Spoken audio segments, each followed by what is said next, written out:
Hey there, Amy Kay here, 50 at 50, and we have a super insightful but kind of tricky question from Michelle today. She says, hello, Amy Kay. Hello, Michelle. Happy birthday when the day comes. When is your birthday? It has come and it has gone. It was last November.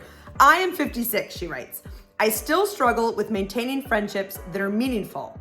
I have become content in my own world, get that, and tend to go inward, and as a result have very few friends.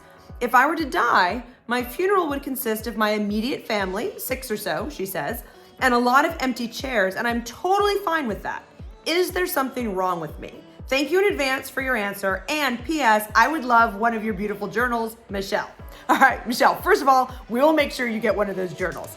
Second of all, there is nothing wrong with you. Third of all, I want to point out something that you wrote in your email that makes me go, You said, I am totally fine with that. You made a period, and then you said, is there something wrong with me, ?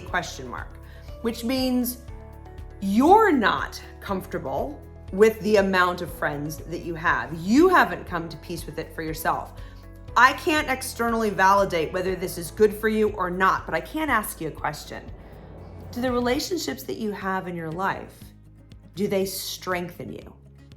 Do they bring you a vibrancy? Do they give you the answer to how you've defined what is a meaningful friendship or relationship for you?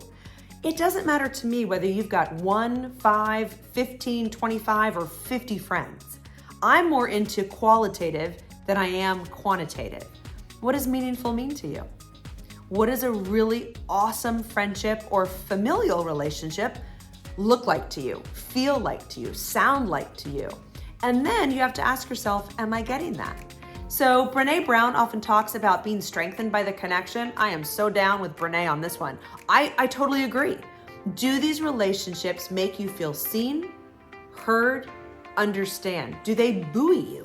Do some of them serve as a ballast when you need them? Do they give you what it is that you want and desire out of these relationships?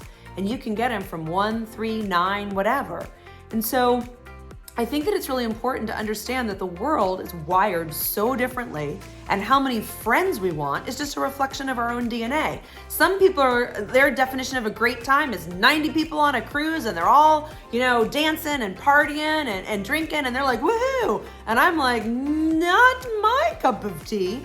I would so much rather have like a really great girlfriend across from me, or 6 great, people sitting around and talking and drinking wine and fellowship, because I'm more of an introvert and I like those deeper conversations. Some people don't want to have a deep conversation to save their life, and I don't say that with judgment. It's just we're all wired differently.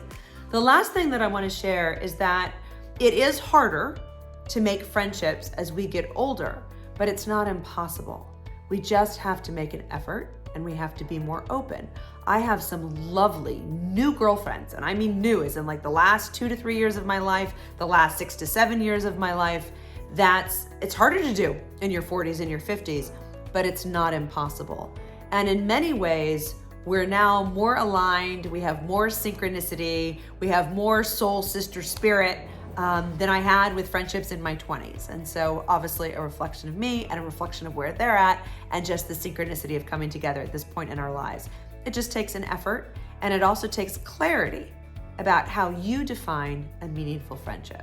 So to just cap this all up, no, there is nothing wrong with you. I just want to make sure that you see that and feel that for yourself, because your relationships are actually feeding you what your heart, mind, and soul crave.